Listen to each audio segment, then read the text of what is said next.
Hello इनमी friends, welcome to बनाव रैम। पिछले एपिसोड के अंत तक हम देखा था कि एनवारो ने एक डार्क नाइट को इस जगह पर समन किया है जो कि बहुत ज्यादा ताकतवर है। अपने प्लान के अंदर कामयाब हो गया है, लेकिन ये मॉन्स्टर पूरी तरह यहाँ पर नहीं आ पाया। इसकी बॉडी के नीचे का हिस्सा पूरी तरह गायब है, यानी कि उसके पास उसका घोड़ा नहीं है और ना ही उसके दोनों पाँव हैं। ये सब कुछ इस वजह से हुआ है कि कैनवर के पास में पर्याप्त एनर्जी नहीं थी इस मॉन्स्टर को पूरी तरह पर समन करने के लिए। कैनवर के पास में जितनी एनर्जी थी उतना मॉन्स्टर यहाँ पर आ पाया, और ये इस वजह से हुआ क्योंकि लियोन इस टाइम पर सिटी के बाहर है। उसने एक बंदे को उसकी जगह से हिला दिया, जिससे निर्वाण वॉल टूट गई और सिटी के अंदर जो एनर्जी कंडेंस किया गया था वो लीक कर गई। और इसके अलावा इस प्लान को खराब करने में शेलो और जिवर का भी काफी हाथ है। इन दोनों ने एंड टाइम पर कैनवारो के ऊपर अटैक कर दिया था, जिस वजह से इसे जल्दीबाजी में इस मॉन्स्टर पर समन करना पड़ा। और इसी का रिजल्ट है ये अपाइज और कुपोषित मॉन्स्टर। लेकिन फिर भी अब क्योंकि ये मॉन्स्टर यहाँ पर समन हो चुका है, तो कैनवारो को इससे भी थोड़ी उम्मीद होती है कि मॉन्स्टर जब अपने फुल फॉर्म में होता तो पूरे वर्ल्ड को डिस्ट्रॉय कर सकता था, तो अब अपने हाफ फॉर्म में ये कम से कम इस जगह तो डिस्ट्रॉय कर ही पाएगा। इसी वजह से वो इस मॉन्स्टर को काम देता है कि वो जिवर के ऊपर अटैक करके उसे खत्म कर दे। मॉन्स्टर बिल्कुल ऐसा करता है, वो पूरी ताकत से जिवर पर अटैक कर देता है और उसकी ताकत बहुत ज्यादा होती है,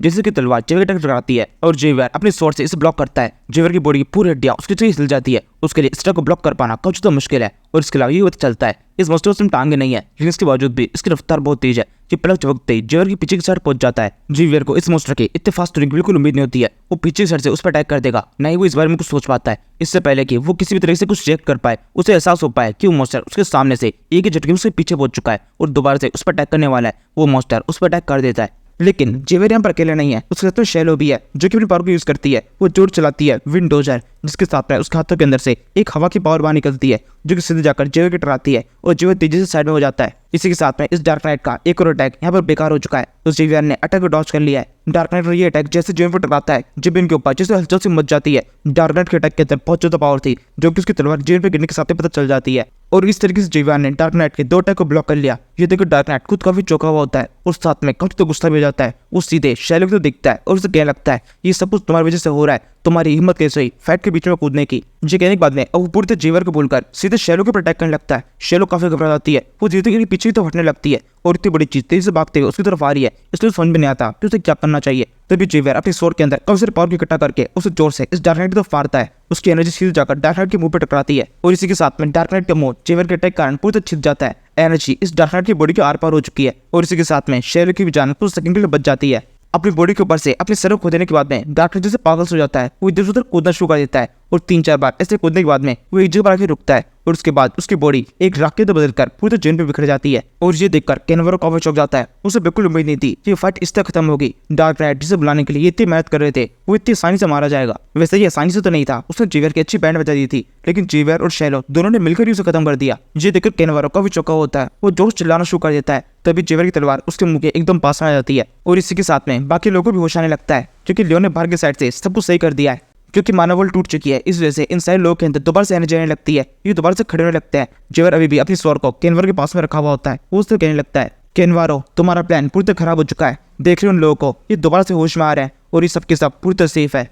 इसके तुम जेवियर होश में इन लोगों से बोलने लगता है तुम सभी को तुम्हारी प्रिंसेस सिल्वरी ने बचाया है, इसलिए अब तुम सबके सब उनकी मदद करो और साथ में जिन किसी के अंदर भी थोड़ी बहुत पावर है वो बाकी लोगों की मदद करके उन्हें एक सेफ लोकेशन पर लेके जाओ। सारे लोग बिल्कुल ऐसा करते हैं, वो एक दूसरे की मदद करते हुए उन्हें उठाने की कोशिश करते हैं। एक बंदा चिल्लाते हुए बाकी सबसे बोलने लगता है जिस किसी के अंदर भी थोड़ी बहुत स्ट्रेंथ है वो यहाँ पर आके मेरी मदद करो। यहाँ पर काफी तरह से लोग हैं जो कि अपनी बॉडी को अभी भी मूव नहीं कर पा रहे हैं, उन्हें अभी भी मदद की जरूरत है। ऐसे ही सब लोग एक दूसरे की मदद कर रहे होते हैं। और फिर इसके बाद में जिवर कैनवारो से बोलने लगता है अब टाइम हो चुका है तुम्हें तुम्हारे कर्मों की सजा मिले। तुम्हारी वजह से कितने सारे लोगों की जान खतरे पड़ गई, तुम सभी को जान से मारा चाहते थे, वो भी केवल इसलिए क्योंकि तुम एक अजीब से जीव को इस जगह बुलाना चाहते थे। तुमने जो कुछ भी किया वो बहुत ज्यादा गलत था और इसी सजा तुम्हें मैं नहीं दूंगा। रॉयल कैसल के अंदर तुम्हें बंदी बना के लेके जाया जाएगा और उसके बाद में तुम्हें तुम्हारे कर्मों की सजा मिलेगी। तुम काफी लंबे टाइम तक जेल में रहने वाले हो और फिर उसके बाद में तुम्हें जान से मार दिया जाएगा, यही तुम्हारी सजा है। ये सुनकर कैनवारो कल तो घबरा रहा होता है, तब एकदम से इससे सारी घबराहट खत्म हो जाती है। ये हंसते हुए कहने लगता है नहीं, अभी तक इस फाइट के अंदर मैं हारा नहीं हूँ, जो मैं चाहता था वो करने में मैं कामयाब होकर रहूंगा। ये पूरी दुनिया डिस्ट्रॉय होगी। जिवर को कैनवारो की सब कुछ कहने का समझ में नहीं आता,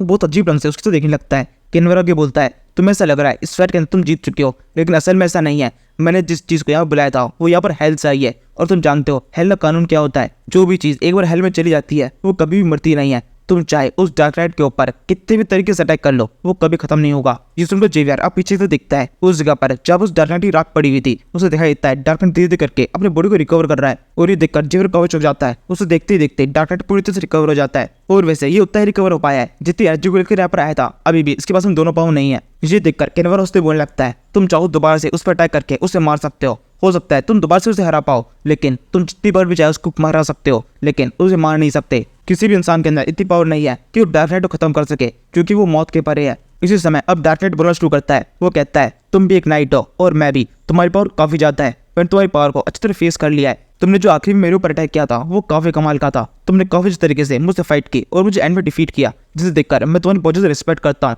क्योंकि तुम एक काफी ताकतवर सोल्जर हो, लेकिन मैं भी एक सोल्जर हूँ। इस फाइट से मैं पीछे नहीं हट सकता, इसलिए तुम्हें मुझसे दोबारा से फाइट करनी होगी। देखते हैं हम दोनों में से कौन ज्यादा ताकतवर है। जो हम में से ज्यादा ताकतवर होगा वही इस फाइट का विनर होगा। मैं माफी चाहता हूँ, इससे कुछ देर पहले जब मैं तुमसे फाइट कर रहा था तो मैंने तुम्हें काफी कमजोर समझा, लेकिन इस तरह गलती मैं दोबारा नहीं करूंगा। तुम्हें पूरी ताकत समझ के मैं तुम पर पूरी ताकत से अटैक करने वाला हूँ। तुम बच सकते हो तो बच लो, अपनी जान बचा लो। जैसे कि डार्क नाइट अपनी स्वॉर्ड कस लेता है, जीवर भी अपनी स्वॉर्ड को सामने तो करते हुए उसके अंदर एनर्जी डालकर आगे कहने लगता है, मेरा नाम जीवर अरान है और मैं फ्रंटियर फैमिली का रॉयल गार्ड हूँ। तुम्हारे साथ में इस फाइट के ऑफर को मैं एक्सेप्ट करता हूँ। तुम्हारे साथ फाइट करने के बाद मैं तुम दोबारा से उसी जगह भेज दूंगा जहाँ से तुम आए हो। जीवियर के इतना कहने के साथ में ये फाइट शुरू हो जाती है। दोनों एक दूसरे की तरफ काफी घूर के देख रहे होते हैं। तभी डार्क नाइट तेजी से जीवियर की तरफ भागता है। उसकी रफ्तार बहुत तेज होती है। वो पलक झपकते उसे एकदम पास से पहुंच जाता है और इसके बाद में दोनों एक दूसरे पर अटैक करते हैं। दोनों के अटैक को अच्छे तरीके से एक दूसरे के ऊपर हिट हो रहा है, लेकिन लग नहीं पा रहे, अच्छी तरह ब्लॉक कर रहे हैं। इस तरीके से कई सारे अटैक होने के बाद में दोनों एक दूसरे के अटैक को अच्छी तरह से ब्लॉक करते रहते हैं। तभी इस डार्क नाइट को अटैक करने का एक काफी अच्छा मौका मिलता है। वो पीछे की साइड से जीवियर पर अटैक करता है,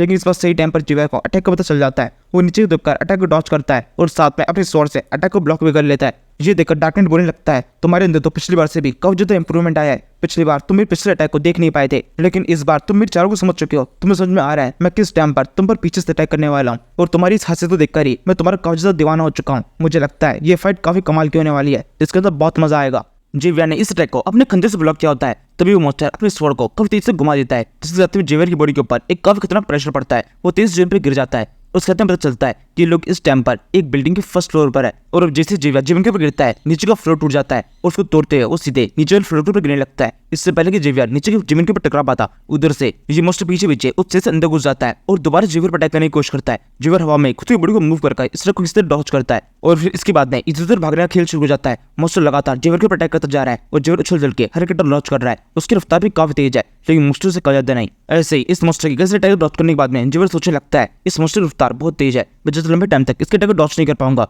भले ही अभी मैं डॉच कर पा रहा हूँ, लेकिन हर अटैक को डॉच करने के साथ में मेरी थकान और ज्यादा बढ़ती जा रही है। मुझे कोई तरीका ढूंढना होगा ताकि मैं इसके ऊपर अटैक कर सकूं। इतना सोचने के साथ में जीवियर के माइंड में एक आइडिया आता है। वो जल्दी से अपने हाथ में जो खंजर होता है उसे तेजी से इस मॉन्स्टर की तरफ फेंक देता है, लेकिन ये जीवियर का प्लान नहीं है। मॉन्स्टर बड़ी आसानी से इसे अपने हाथ से पकड़ लेता है, और अब इसी के साथ में जीवियर का प्लान एग्जीक्यूट होना शुरू होता है। मॉन्स्टर का पूरा ध्यान उस खंजर के ऊपर है। इस टाइम पर जीवियर उसके एकदम पास से पहुंचकर उसके ऊपर अपने स्वॉर्ड से अटैक कर देता है। जीवियर की स्वॉर्ड बहुत तेजी से घूम जाती है और शायद से मॉन्स्टर की बॉडी की टकराती भी है। जीवियर की इस अटैक के अंदर बहुत ज्यादा जान है। अटैक के अंदर से एक बहुत तेज शोखी से बाहर निकलती है, जिस जमीन में बुरी तरह टूट चुकी है, लेकिन अटैक के इम्पैक्ट हटने वाला चलता है। वो मॉन्स्टर वहां से पहले हट चुका था। उसकी रफ्तार बहुत तेज है। वो पहले चुपते कब वहां से गायब हो गया, जीवियर को पता ही नहीं चला, और अब वो इस टाइम पर कहाँ है वो भी जीवियर दिखाई नहीं दे रहा। उस मॉन्स्टर के अपने सर से गायब हो जाने के बाद में जीवियर तेजी से अपना कॉन्सेंट्रेशन एक्टिवेट करने लगता है। वो सोचा लगता है कि मॉन्स्टर किस जगह से उस पर अटैक करेगा, और साथ में जीवियर को यह पता होती है कि उस मॉन्स्टर को पता है कि मैं पता लगा लूंगा वो किस तरह से मुझ पर अटैक करने वाला है, तो इसलिए वो अब की बार ऐसा अटैक करेगा जो मैं प्रेडिक्ट ना कर पाऊं।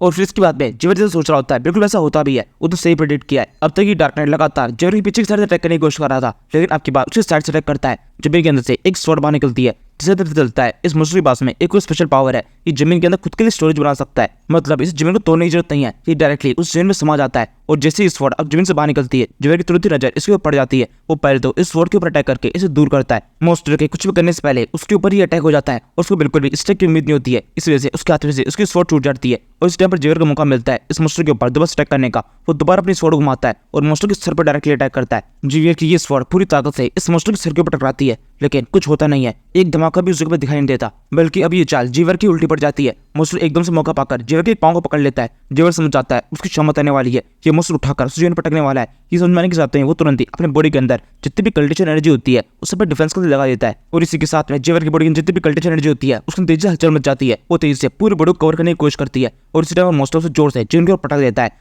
जीवियर बिल्कुल भी खुद को बचाने के लिए कुछ कर नहीं पाता। इस मॉन्स्टर के अटैक के अंदर बहुत ज्यादा पावर होती है। जीवियर का डिफेंस भी उसे बचा नहीं पाता। जीवियर पे गिरने के साथ में उसके मुंह से एक बहुत तेज चीज निकलती है। वो बहुत ताकत से जीवियर के ऊपर सीधे मुंह के बल जा गिरा है, लेकिन अभी भी ये उठापटक खत्म नहीं हुई है। इस मॉन्स्टर ने अभी भी जीवियर के पांव को पकड़ रखा है। वो दोबारा से उसे उछालता है और दोबारा से पीठ के बल जमीन पर पटक देता है, और फिर फिर इसके बाद में इस तरह चलता ही जाता है। जेवर को तीसरी बार और फिर चौथी बार भी इस तरीके से पूरी ताकत जेवर में पटका जाता है और जेवर जैसे अब बेसुध हो गया है। उसने डिफेंस के लिए अपनी बॉडी की जितनी भी कल्टी एनर्जी लगाई थी वो भी लगभग खत्म होने वाली है। अब वो खुद को बचा नहीं सकता। जब इस टाइम पर इस मॉन्स्टर के सामने जेवर पूरी तरीके से बेसुध हो चुका होता है तो मॉन्स्टर इसके सामने खड़ा होता है और फिर कहने लगता है, जेवियर तुम काफी ताकतवर से, तुमसे फाइट करके मुझे काफी अच्छा लगा। अब तुम्हें जितने ओपोनेंट से फाइट किया हूँ तुम से मेरे से सबसे ज्यादा काबिल थे और आज जो मैंने तुमसे फाइट किया है इस फाइट को मैं कभी भी भूलूंगा नहीं और मैं चाहूंगा ये वर्ल्ड भी कभी इस फाइट को ना भूले कि तुमने किस तरीके से मुझसे फाइट की। लेकिन अब इस फाइट को खत्म करने का टाइम हो चुका है। अगर तुमने इस जिंदगी के अंदर कुछ भी बुरे काम किए होंगे तो जरूर से हेल के अंदर हमारी मुलाकात होगी। हेल के वासियों तैयार हो जाओ, एक और आत्मा को मैं उस जगह भेज रहा हूँ। ये बहुत काबिल आत्मा है।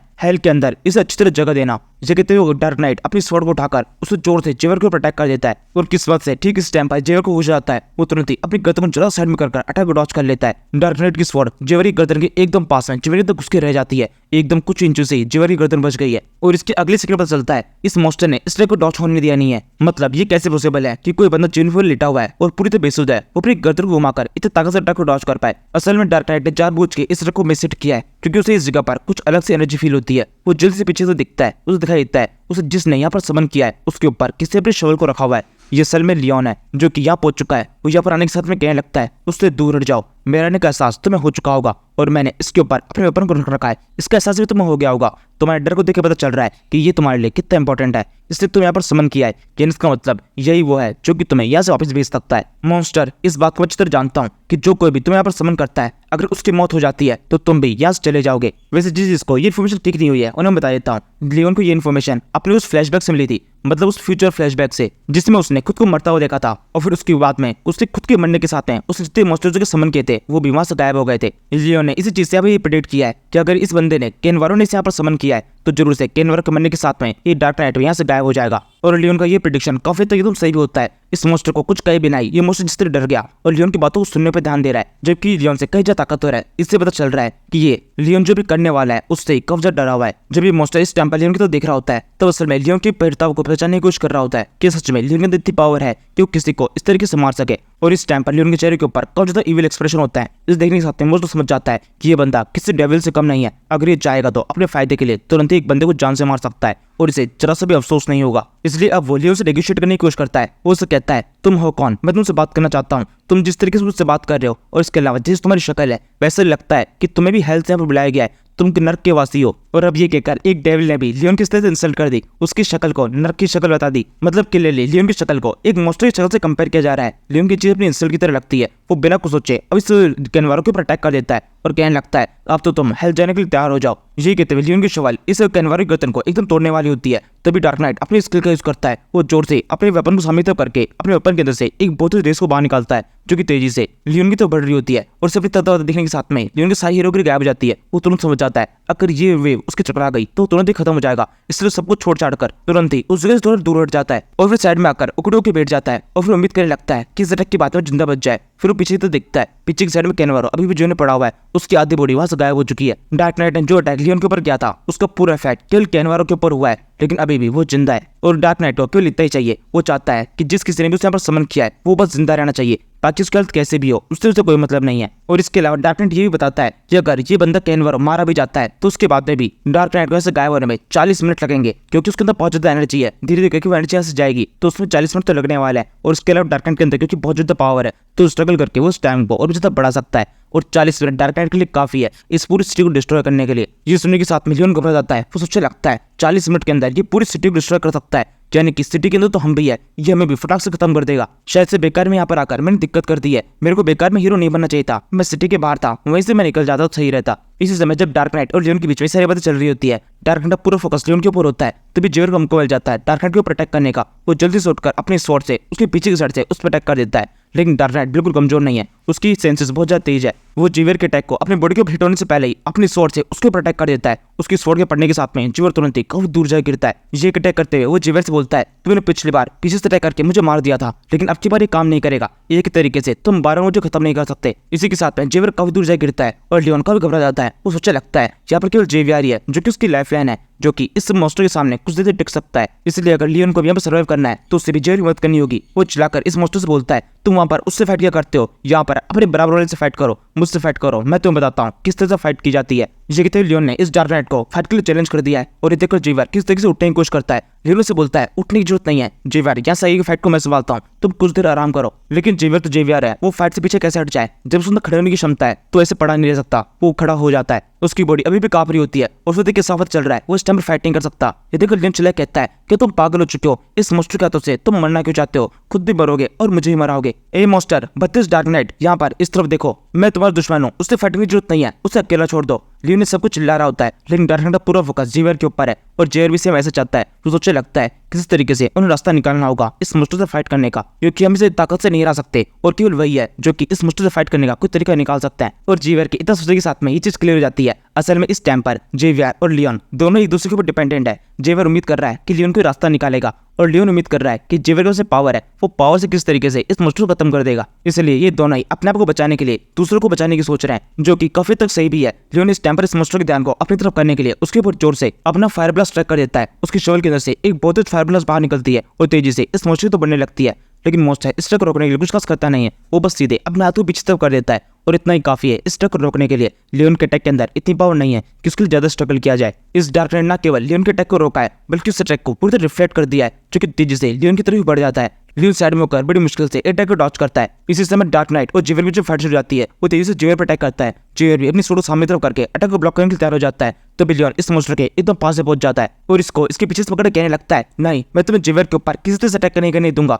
यहाँ पर मैं तुम्हारा दुश्मन हूँ, मुझसे फाइट करो। डार्क नाइट बोलता है, तुम इंसान, क्या तुम पागल हो चुके हो? तुम एक बहुत बड़े बेवकूफ हो। क्या तुम्हें ये बात नहीं पता कि जो कोई भी जीव हेल से यहाँ पर नॉर्मल वर्ल्ड के अंदर आता है उसकी बॉडी को कभी भी टच नहीं करना चाहिए, क्योंकि हमारी बॉडी पूरी कस हो चुकी होती है। मेरी बॉडी के अंदर इतनी डार्क एनर्जी है जो कि तुम्हारी बॉडी बिल्कुल भी संभाल नहीं सकती है। मेरी बॉडी के अंदर जितनी डार्क एनर्जी है वो तुम्हारी बॉडी को कंट्रोल करने की कोशिश करेगी और धीरे धीरे करके तुम्हारा माना हार्ट पूरी तरह रुक जाएगा और तुम्हारे माना हार्ट के रुकने के साथ में तुम्हारी बॉडी खत्म हो जाएगी और तुम मारे जाओगे। लियोन कहता है, क्या तुमने मुझे बेवकूफ समझा है? तुम्हारी इन बातों से कोई बेवकूफ डरता होगा, लेकिन मैं कोई बेवकूफ नहीं हूँ, मैं कोई नॉर्मल इंसान नहीं जो कि तुम्हारे अटैक से ऐसे मारा जाऊंगा। तुम्हारी बॉडी के अंदर भले ही कितना भी माना पावर हो, कितनी भी डार्क एनर्जी हो, वो मेरी बॉडी के अंदर आने के बाद में पूरी तरह प्योरीफाई हो जाएगी, क्योंकि मेरे पास जो माना हार्ट है वो प्योरीफाई वाला है। मैं किसी भी माना एनर्जी को अपनी बॉडी के अंदर प्योर कर सकता हूँ। जिसे कहते लियोन अब इस मॉन्स्टर के ऊपर हंस रहा होता है, उसे लगातार जीव दिखाने लगता है और इस मॉन्स्टर को अपनी इंसल्ट लगती है, क्योंकि एक नॉर्मल सा इंसान उसे इस तरह से इंसल्ट कर रहा है। और इस टाइम पर लियोन जिस तरह की शक्ल बनाई हुई है वो तो किसी भी नॉर्मल डेविल से भी कई ज्यादा डरावनी है। और इसे देखकर डार्क नाइट उससे कहने लगता है, तुम भला किस तरह के इंसान हो? क्या तुम कोई इंसान भी हो? तभी लियोन को एक स्क्रीन शो होती है जिसके ऊपर लिखा हुआ है, इस डार्क नाइट की बॉडी के अंदर से कौन सा डार्क माना तुम्हारी बॉडी के अंदर आ रहा है और तुम्हारी बॉडी तेजी से उसे प्योरीफाई करती जा रही है, क्योंकि तुम्हारे माना हार्ट का लेवल काफी ज्यादा हाई है, इस वजह से तुम इसे प्योरीफाई कर सकते हो। इस तरीके से धीरे धीरे करके तुम्हारी बॉडी की पावर भी बढ़ती जा रही है। इस डार्क नाइट के सामने तुम भले कुछ भी नहीं हो, ये तुम्हें आसानी से खत्म कर सकता है, लेकिन अब कम से कम ये तुम्हें इग्नोर नहीं करेगा। और इसके अलावा क्योंकि तुमने कब से डार्क माना को अपने बॉडी के अंदर प्योरीफाई कर लिया है, इस वजह से तुम्हारा एक नया मोड अनलॉक होता है, ये ह्यूमन लॉक मोड है। जैसे लियोन को इसकी विंडोज होती है उसकी बॉडी बहुत ही जोर से इस मॉन्स्टर की बॉडी पर कस जाती है। अब ये मॉन्स्टर किसी भी तरीके से लियोन को अपनी बॉडी से अलग नहीं कर सकता। लियोन ने और भी कस के इसको पकड़ लिया है। ये देखकर मॉन्स्टर बहुत चिढ़ जाता है, वो जोर से पीछे की तरफ हाथ करके वो लियोन के मुक्का मारने की कोशिश करता है, लेकिन इतना आसान नहीं है। लियोन तेजी से इस मॉन्स्टर की बॉडी के ऊपर घूमना शुरू कर देता है। उसने इस मॉन्स्टर को पकड़ तो रखा है, लेकिन साथ में जैसे मॉन्स्टर अपने हाथों से मुक्का मारने की कोशिश कर रहा है, लियोन साइड में होकर अटैक को डॉच करता जाता है। एक कीड़े जैसे जीव डार्क नाइट को इस तरह परेशान कर रहा है। इससे डार्क नाइट की जो झंझलाहट होती है वो काफी ज्यादा बढ़ने लगती है। वो काफी देर तक अटैक करता रहता है लेकिन कुछ भी नहीं होता। और फिर एंड में आकर वो लियोन पे गुस्सा होते बोलने लगता है, तुम कीड़े कहीं के, लगता है तुम ऐसे नहीं मानोगे। ये सुनने के साथ में लियोन थोड़ा घबरा जाता है। वो समझ जाता है अब इस टाइम पर ये कोई खतरनाक अटैक करने वाला है। तभी डार्क नाइट एक नॉर्मल सा मूव खेलता है, वो अपनी गर्दन को जोर से झटके से पीछे की तरफ करता है, लेकिन लियोन ने सही टाइम पर इस अटैक को प्रेडिक्ट कर लिया है। पता नहीं कैसे वो इस डार्क नाइट के हर एक अटैक को प्रेडिक्ट कर पा रहा है। वो जल्दी से पीछे की तरफ होकर इस अटैक को भी डॉच कर लेता है और सीधे इस डार्क नाइट के पांव को पकड़ लेता है। अब इस टाइम पर लियोन इस डार्क नाइट की बॉडी के ऊपर उल्टा लटका हुआ है। इसलिए मॉन्स्टर डिसाइड करता है वो लियोन के ऊपर अपनी टांगों के बीच से अटैक करेगा। वो जोर से अपनी स्वॉर्ड को अपने दोनों हाथों से पकड़कर उसे अपने झटके से अपने दोनों टांगों के पीछे घुसा देता है। मतलब इसे गलत तरीके से नहीं, उसकी जो छोटी मोटी टांगें बची हुई है वहां से अंदर घुसाता है जहां पर नॉर्मली लियोन का चेहरा था। लेकिन शायद से लियोन की डॉजिंग की क्षमता कुछ ज्यादा तेज हो चुकी है। ये शायद से उस डार्क माना के कारण है जो कि उसकी बॉडी के अंदर है, उसकी रफ्तार बढ़ चुकी है। वो जल्दी से ऊपर होकर इस ट्रक को भी डॉच कर लेता है और अब वापस सीधा हो चुका है। वो दोबारा से इस डार्क नाइट के मुंह के पास में आकर उसे बोलने लगता है, तुम मुझसे पीछे नहीं छुड़ा सकते, मैं तुम्हारी बॉडी को कस के पकड़ लिया है। अब मैं एक जू की तरह हूँ जो कि तुम्हारे सर को छोड़कर कभी भी नहीं जाएगी। डार्क नाइट बोलता है, तुम्हें जाना तो पड़ेगा, तुम मेरा पीछे छोड़ दो, इसके बदले में मैं तुम्हारी जिंदगी को थोड़ा सा लंबा कर दूंगा, जहाँ पर जाने से पहले एकदम एंड में तुम मारे जाओगे। ये सुनकर लियोन से छोड़ता नहीं है। डार्क नाइट अपने सर को इधर उधर झटकना शुरू कर देता है ताकि किसी तरीके से वो लियोन को अपनी बॉडी से अलग कर सके। लेकिन लियोन ने जितना सब कुछ झेल चुका है, इतने छोटे मोटे से तो इधर उधर नहीं होगा। काफी देर तक ये सब कुछ करने के बाद में जब डार्क नाइट को एहसास हो जाता है कि लियोन उसका पीछे छोड़ने वाला नहीं है, तो ये कुछ देर तक ये सब करने के बाद वो रुक जाता है। लियोन से बोलता है, क्या तुम थक गए?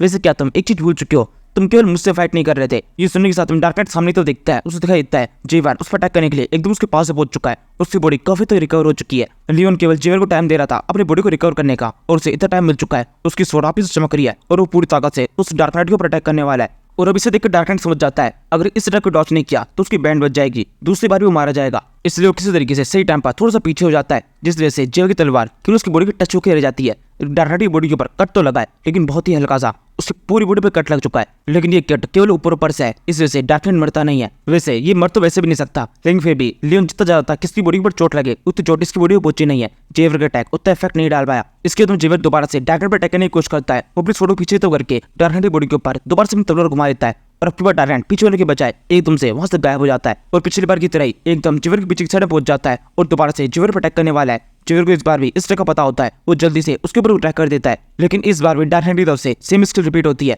उस जगह से टेलीपोर्ट कर जाता है और किस दूसरी जगह पहुंच जाता है। लियोन अभी भी इस डार्क नाइट की बॉडी के ऊपर लटका हुआ है, वो साथ में टेलीपोर्ट करता जा रहा है। ये देखकर डार्क नाइट भीतर पड़ जाता है। उसे क्या लगता है ऐसा कैसे हो सकता है, मैं ऐसे टेलीपोर्ट कर रहा हूँ तो मेरे को अकेले भी टेलीपोर्ट करना चाहिए, तुम भी मेरे साथ में टेलीपोर्ट कैसे कर पा रहे हो। लियोन कहता है तुम्हारे साथ में तुम्हारी स्वॉर्ड और तुम्हारे साथ तुम्हारा आर्मर है, ये सब कुछ तुम्हारे साथ टेलीपोर्ट कर रहा है क्योंकि तुम्हारी बॉडी से चिपका हुआ है। वैसे मैं भी तुम्हारी बॉडी से चिपका हुआ हूँ, तुम्हारी टेलीपोर्टेशन पावर मुझे भी तुम्हारे आर्मर की तरह काउंट कर रही है, यानी कि अब मैं तुम्हारी बॉडी के ऊपर पूरी तरह चिपक चुका हूँ। तुम चाहे कहीं भी चले जाओ मैं भी तुम्हारे साथ में आऊंगा। जेव यार जल्दी से यहाँ पर देखो, ये यहाँ पर है। ये सुनने के साथ में जेवर तेजी से डार्क नाइट तो बढ़ना शुरू कर देता है। इस टाइम पर जेवर की रफ्तार काफी तेज होती है जो कि लियोन को दिखाई दे रही है। वो सोचने लगता है जेवर की रफ्तार बढ़ तो चुकी है लेकिन फिर भी वो टेलीपोर्टेशन का सामना कैसे करेगा। टेलीपोर्टेशन स्पीड तो और भी ज्यादा तेज होती है, और इसके अलावा अब धीरे धीरे करके मेरी बॉडी भी थकने लगी है। मेरे माना हट के पास में जितनी प्योरिफिकेशन पावर है वो खत्म होती जा रही है। मैं भी ज्यादा लंबे टाइम तक इस मोस्टर पकड़े हुए नहीं रह सकता। एक टाइम की बात में मेरा माना हट रुक जाएगा और फिर मैं और ज्यादा पावर को अपनी बॉडी के अंदर प्योरीफाई नहीं कर पाऊंगा, और अगर ऐसा हो गया तो वही होगा जैसा कि इस मोस्टर ने कहा था, मेरा हार्ट रुकने के साथ में मेरी मौत हो जाएगी। इसी से लियोन को एक स्क्रीन होती है जिसके ऊपर लिखा हुआ है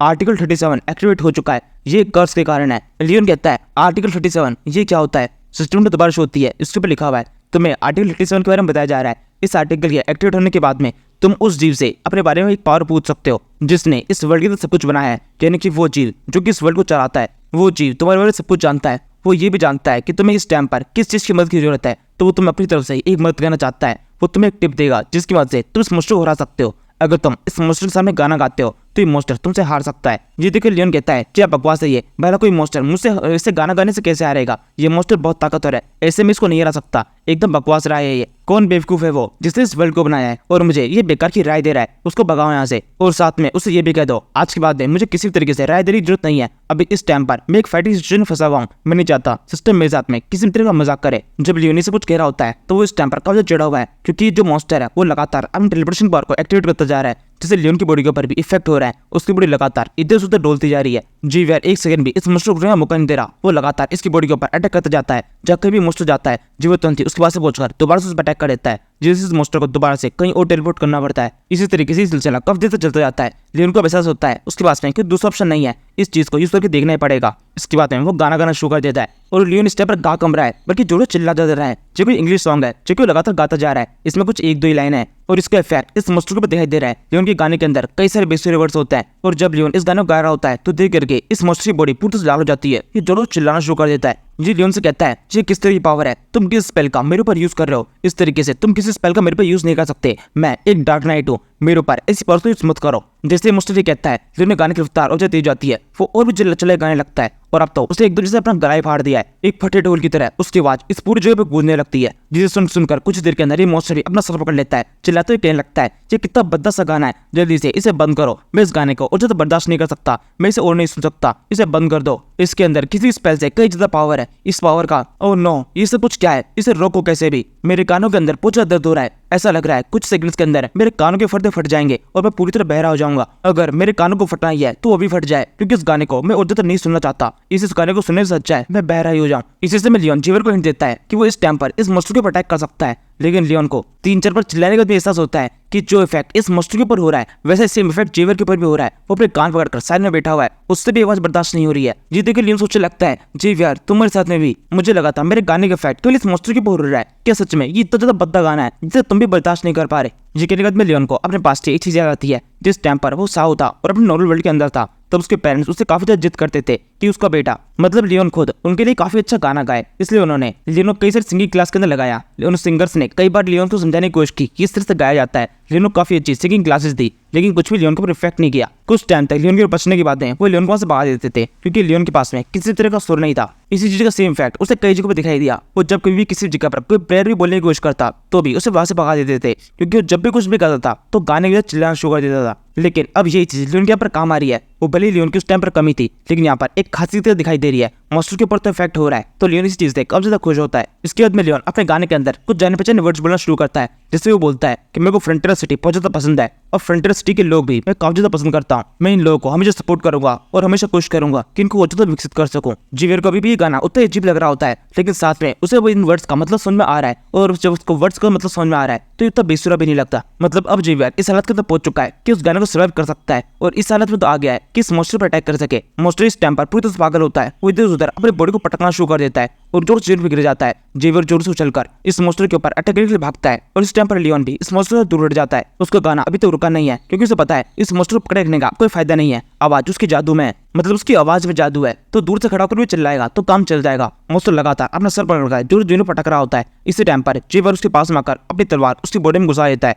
और जब जीवियर का इससे मन नहीं बढ़ता तो साथ में एक और ब्लास्ट भी उसके ऊपर काट देता है। उसकी स्वॉर्ड बहुत जोर चमकती है, और एक झटके में जो स्वॉर्ड उस मॉन्स्टर की बॉडी अंदर घुसी हुई थी उसके अंदर और ब्लास्ट क्रिएट हो जाता है, यानी मॉन्स्टर की बॉडी अंदर से ब्लास्ट कर जाती है। इस जगह पर एक काफी तरह से धमाका देता है, और धमाके खत्म होने के बाद में इस मॉन्स्टर की बॉडी जिस तरह से गायब हो जाती है। पूरी धूल और कण भी उसको बचा नहीं है, पूरी बॉडी बिखर चुकी है। और अब इस धमाके के बाद में लियोन का गाना बंद होता है। वो जीवियर को देखने लगता है, उसके चेहरे के ऊपर एक स्माइल होती है। वो जीवियर के पास में आता है। जीवियर इस टाइम पर काफी थका हुआ है। लियोन से बोलने लगता है, तुमने काफी सुंदर फाइट की, जो तुमने आखिरी में उसके ऊपर अटैक किया वो तो काफी कमाल का था। इस वर्ड को गुस्सा देने के बाद में उसकी बॉडी को अंदर से ब्लास्ट कर देना, ये तो काफी मस्त था। शायद से अभी फाइट खत्म हुई। जीवियर कहता है, नहीं अभी ये फाइट खत्म नहीं हुई है। लियोन कहता है, तुम्हारा मतलब क्या है? तुमने उसे पूरी बॉडी को जला के खत्म कर दिया है, अब क्या बचा है? जीवियर कहता है, अभी भी इस फाइट के अंदर अपना पूरा ध्यान बनाए रखो, डिफेंस को हमेशा ऊपर रखना। वो हेल लाइट कहीं से भी हम पर अटैक कर सकता है। मैंने पहले भी उसके ऊपर एक अटैक किया था, उसके सर को उसकी बॉडी से अलग कर दिया था। उसकी बॉडी पूरी तरह से राख बन के उड़ गई थी, लेकिन इसके बावजूद भी वो दोबारा से खुद को रिकवर कर गया। मुझे अभी भी उस जगह पर उसकी एनर्जी फील हो रही है, उसकी मान एनर्जी अभी भी इसी जगह पर है। मुझे ऐसा लगता है वो दोबारा से खुद को रिकवर कर सकता है।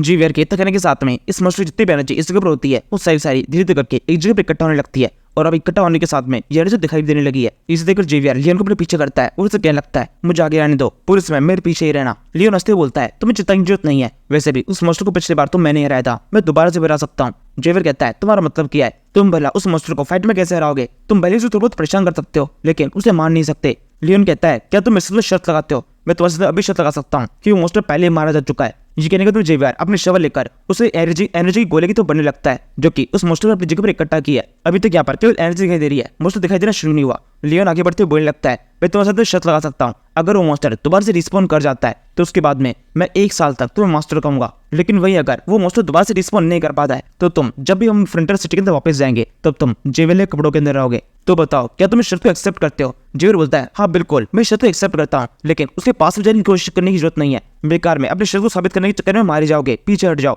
जीवियर कहता है, तो फिर ठीक है, ये हमारे बीच में डील रही, अब तुम देखो मैं क्या करता हूँ। ये कहते जीवियर अपने इस फावड़े को ऊपर की तरफ करता है और अपनी बॉडी के अंदर जितनी माना एनर्जी देती है उसे एक साथ माना ब्लास्ट के रूप में बाहर की तरफ निकाल देता है। उसकी बॉडी के अंदर से 3 माना ब्लास्ट बाहर निकलता है और तीनों हवा में चले जाता है। ये माना एनर्जी सीधे इस कसम की छत को तोड़ते हुए बाहर निकलती है, और अब इसी के साथ में लियोन की बॉडी पूरी तरह से खोखली हो चुकी है। उसकी बॉडी के अंदर बिल्कुल भी एनर्जी नहीं है। वो जमीन बैठ जाता है और अपना तो सामने तब करके इस मॉन्स्टर के अंदर जो एनर्जी होती है उसे अपनी बॉडी के अंदर अब्सॉर्ब करने की कोशिश करता है, क्योंकि लियोन की बॉडी के अंदर से एनर्जी खत्म हो चुकी है, इसलिए उसका इमरजेंसी मोड भी एक्टिवेट हो जाता है। इस वजह से ये अब्जॉर्प्शन की पावर और भी तेज होती है। हेल नाइट इस टाइम पर एक एनर्जी फॉर्म में होता है, और क्योंकि लियोन एनर्जी फॉर्म को अब्सॉर्ब कर सकता है तो धीरे धीरे करके वो हेल नाइट भी लियोन की बॉडी के अंदर अब्सॉर्ब होने लगता है। ये देखो जीवियर का भी चौक जाता है, तो सोचने लगता है ऐसा कैसे हो सकता है, ये हेल लाइट को अपनी बॉडी में अब्सॉर्ब कर रहा है। जीवियर को इस टाइम पर वो दिखाई दे रहा है जो कि शायद से लियोन को दिखाई नहीं दे रहा। उससे अपने सामने वो हेल लाइट दिखाई दे रहा होता है, जिसकी एनर्जी धीरे धीरे लियोन की तरफ बढ़ती जा रही है, और अपनी एनर्जी को बिल्कुल भी अंदर जाने से रोक नहीं पा रहा। वो अपनी खुद की एनर्जी को संभाल नहीं पा रहा है। कुछ सेकंड तक जब लियोन इस मॉन्स्टर की एनर्जी को अपनी बॉडी ऑब्जर्व कर रहा होता है तो उसके बाद में डार्कनेस ढसना शुरू कर देता है। वो आके बोलता है, तुम केवल एक इंसान हो, तुम्हारे अंदर इतनी पावर नहीं है